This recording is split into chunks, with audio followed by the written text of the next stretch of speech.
حضرت امام جعفر صادق رحمۃ اللہ تعالی علیہ کی 3 نصیحتیں ہیں جس میں آپ کے لیے بہت زیادہ سیکھنے کو ملے گا۔ حضرت سیدنا سفیان رحمۃ اللہ تعالی علیہ کہتے ہیں کہ میں حضرت امام جعفر صادق رضی اللہ عنہ کی خدمت میں حاضر ہوا، عرض کی کہ مجھے نصیحتیں کیجیے۔ آپ رحمۃ اللہ تعالی نے فرمایا میری 3 باتیں ہمیشہ یاد رکھنا۔ نمبر 1، اللہ تبارک و تعالیٰ جب تمہیں کوئی نعمت عطا فرمائے اور تم چاہو کہ اس نعمت میں ہمیشگی رہے، وہ تیرے پاس باقی رہے، تو پھر تم اللہ کریم کا شکر ادا کرو۔ اللہ کا فرمان ہے لَإِن شَكَرْتُمْ لَأَزِيدَنَّكُمْ، قرآن کریم میں ہے، تم میری نعمت کی شکر گزاری کرو میں تمہیں اور عطا فرماؤں گا۔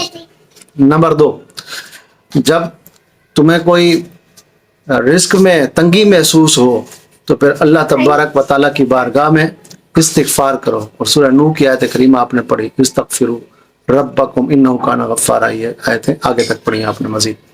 اور تیسرا فرمایا کہ جب تمہیں کوئی تکلیف، غم، کوئی پریشانی لاحق ہو جائے تو پھر تم ولا حول ولا قوت الا باللہ العلی العظیم اس کی کثرت کرو کہ یہ تمہارے سارے غموں کو دور کر دے گا، تمہاری پریشانیاں دور کر دے گا، اور یہ جنت کے خزانوں میں سے خزانہ ہے۔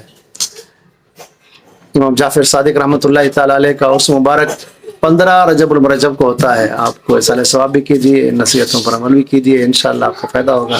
اس کو آگے شیئر بھی کیجیے، ہمیں فالو کیجیے، ایسی پیاری باتیں آپ کو ملتی رہیں گی۔ شکریہ۔